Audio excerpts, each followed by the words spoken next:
Hey, what's up everybody? Today, here at Hawke Probate Stills, we're going to talk about sugar shine, and we're going to make it real quick to the point. We have all our goodies here, so let's just get into it.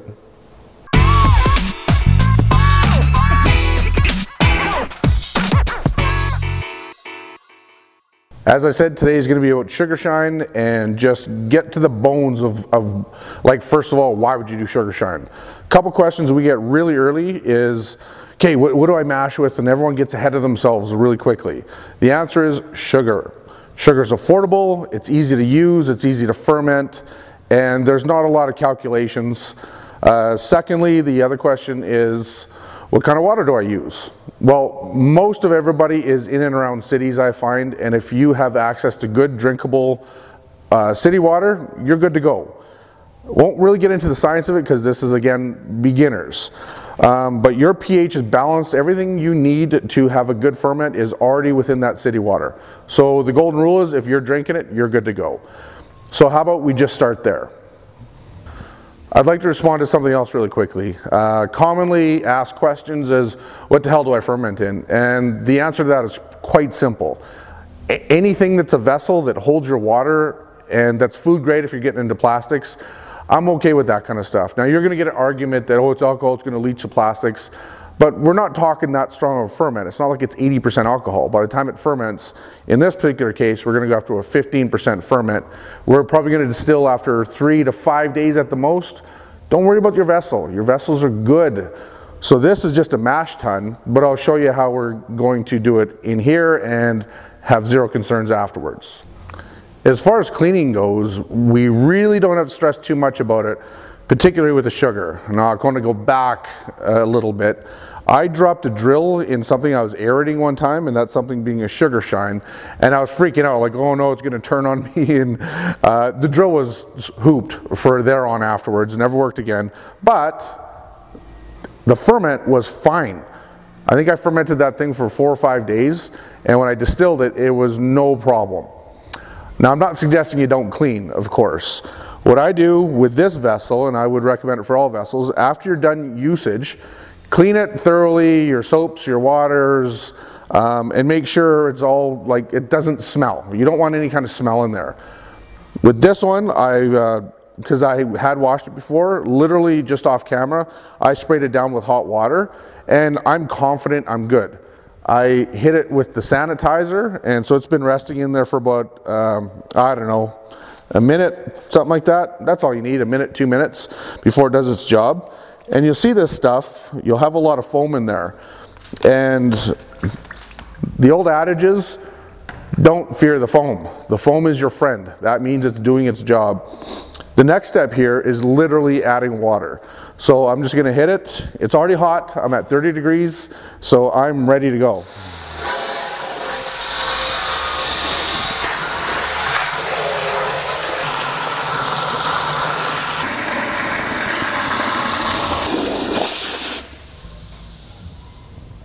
So I killed the water at about 2/3, give or take, maybe a little bit more than that, because I know with my next 20 kilos of sugar, it's gonna be about that. I don't really know, I've done it before, but around that. And I know my water level is gonna come up almost to the top. So that's probably a valuable tip. A lot of people will overflow, and you don't want to overflow sugar, especially if you're doing it in your house. The floor becomes so sticky, your wife ain't never gonna let you forget that. So don't make the mistake I did. Next step, sugar.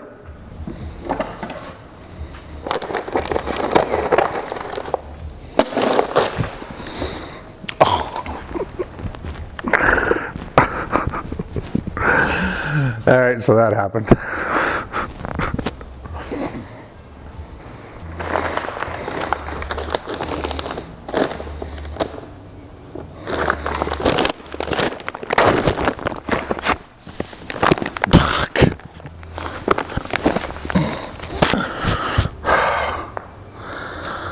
Videos are harder than you think.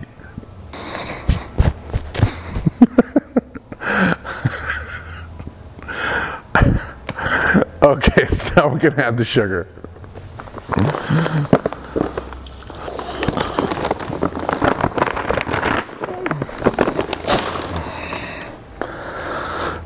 Next step, I'm gonna grab my drill, stir the hell out of it, grab a Brix reading.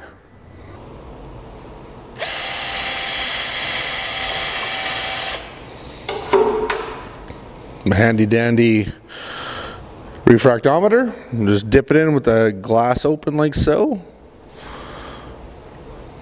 Make sure the window's closed, have a look. I am reading just over 20 Brix, so I have a 15% yeast, so I'm going to take it up to 25. So I need, I don't know, a couple more pounds of sugar, and then go from there.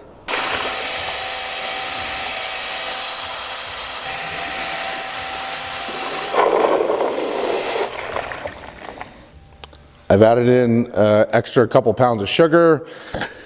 You kind of you can gauge it after a while how much you have to add in, because the more you play with these, the more you understand just what you have to do along with it. So I'm going to take a quick reading here.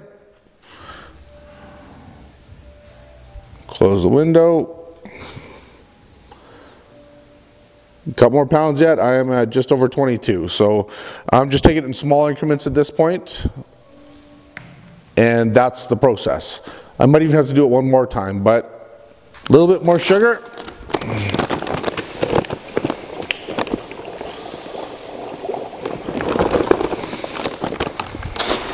I suspect that's going to be about it.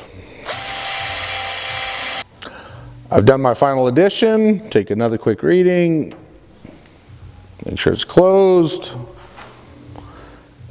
I overshot. I'm about 26. I'm okay with that. I don't mind a little bit of extra sugar. It's not really going to harm you. Just like if you're a brick, like a number or two bricks lower or bricks higher, don't sweat it too much. Like, everyone gets so critical about everything, but just don't sweat it. You're still in the ballpark. You might miss a 0.5% if we're talking a couple bricks, but it's not a big deal. I'll tell you a little bit about this in a whole nother video about the refractometer, but I promise you it's a great tool. Get a refractometer. Get them on, well, off our site or off Amazon. Get them wherever you want. About the same price, so that's up to you. Refractometer. Added 30-degree water. We have all of our sugar in there. We used our refractometer to get us to 25 Brix because my yeast is capable of 15%. And I know, and it's called the Brewer's Friend Calculator. I'll make a separate video to this. But with a 15% yeast on my Brewer's Friend Calculator, I know exactly what my Brix level has to be. Again, different video. Yeasts, more importantly, I have used, I swear to God, every yeast in the world. And I think I'm arriving at the same conclusions that most distillers do. There's like a Distillamax, there's Daddy yeasts, and Daddy is a distiller activated dry yeast. There's Grandma yeast, there's all across the board. It makes me tired, and a lot of it's gross. Seriously, just gross. And I'm not going to get into brands or whatever, but what I will say is anytime I try to go over 15%, something bad happens, and it's taste. I don't want to have an obscure taste or a taste that's off or anything like that. When that happens is when you try to go above 15%, because you need so many nutrients in that yeast, and that's what gives it the funk. 15%, I don't know if I swear because I keep learning more and more and more, but I'm 15%. It's amazing. You get a nice neutral spirit. And by neutral, I mean, if you're making a vodka and going to a really high percentage, like a 94%, 96%, it's going to be neutral. You'll taste the ingredients. If you're going to do a grain, this yeast does it. This is a distiller's activated dry yeast. If you're going to do a tequila, it does really well with like agave syrups. If you're going to do honeys, it does really well with honeys. It's versatile, it's neutral, and it is not just non-offensive, it's quite complementary. Now, this yeast is 2 grams, 1 to 2 grams per gallon. This is 60 liters, which is 15 gallons. So mathematically, every teaspoon is 2.83 grams. Mathematically, that is 5.3 teaspoons for this batch. I'm going to give it 6. Over yeasting isn't a big deal, so spread it in there. 1, 2, 3, 4, 5, and lastly, just a small 6. Here's another big question. Do I have to prepare my yeast? The answer is not really. You're going to hear arguments all over the place. Your yeast, when you ready your yeast, you take it 30-degree water with a bunch of sugar, you get it foaming, there's a whole thing to it, but it's stupid. I think it's stupid because I have 30-degree water in there, I have all my sugar in there, so pitch your yeast. Next is I'm going to hit this for about 5 minutes. I'm going to stir in that yeast really well and break the surface. And I'll give you an example of how this sounds, but you're breaking the surface and introducing oxygen to the product. Why this is important is because yeast is living, breathing, and you need to provide it with oxygen. So right now, to get the best ferment, we've hit the temperature, we have the Brix level for sugar in perfect parallel with our yeast at 15%, and now we're going to give the yeast the best chance we possibly can. So again, I'm going to stir this for 5 minutes. I'll spare you the pain of having to watch it all, but just listen to the sound of what I'm doing as I get into the mixing.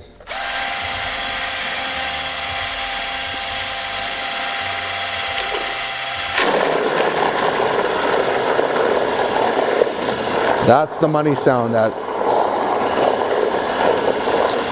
And I'm not going to do a close-up because I'm getting lazy and it's getting late, but this is how you're introducing oxygen. Now I'll do this for the next literally 5 minutes, and I'll do it again tomorrow. And then I'll probably put a clearing agent into it, and then on the 4th day, 5th day, if I don't really want to distill too quickly, I'm ready. I'm good to go. Literally, that is sugar shine, and that is all you have to do. I'll get into a clearing agent later, but this is the deal, people. Sugar shine, it's that simple. So stick to the game plan, and it tastes good. With the right yeast, this product tastes good. A little bit of back end filtration, again, another video. We'll check back in a little bit, people. Have a beautiful day. Actually, just before I sign off, I just want to move back to one thing. When I'm finishing this off, I will use a turbo clear in here. And what that does for your wash is, as advertised, it clears it. And it works like this, and it's not even worth a video, it's just go buy some turbo clear. You take part A, cut the satchel out, drizzle it over top. 1 hour later, you take part B, drizzle it over top, and the next day, 24 hours later, it is just a totally different looking wash. What I've experienced is just a much cleaner distillate when it's coming out. So you can do that on about the 3rd day if you regulate your temperature, and if you do that correctly, you're ready to go. And getting back to the vessels, maybe I'll just pause and I'll actually bring over the piece because this is important for fermentation. Give me a second. The important part is I've done my clearing agent, blah, blah, blah, but the whole time I'm fermenting, I want to maintain, well, whatever the directions say on any package you get, it's going to have directions. This particular yeast is really happy at 30 degrees. So I bought a vertical space heater, and I'll put it yay far away on low, so about 8 inches on low, and I'll maintain a perfect 30 degrees. And it can't be stressed enough about how important temperature is to your ferment. Every yeast, again, it's living. Yours and my body is happy at a certain temperature. So is yeast. So do keep that in mind.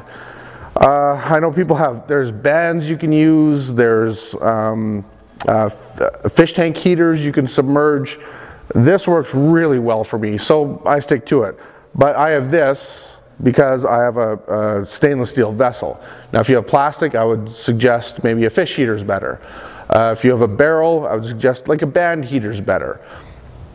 Do your research, find out what works best for you, and move on from there. It's super simple. Keep to the fundamentals. 30-degree water, well water, or city water is good. 25 bricks with a 15% yeast. Keep your ferment at 25 to 30 degrees. Look at your package. Some even high as 44, but look at the package. And get distilling after you clear it between 3 to 5 days. Enjoy. Sugar's got a bit of a bad rap, but it actually tastes pretty good. Give it a chance, and happy distilling. Now, beautiful people, I'm out. Enjoy.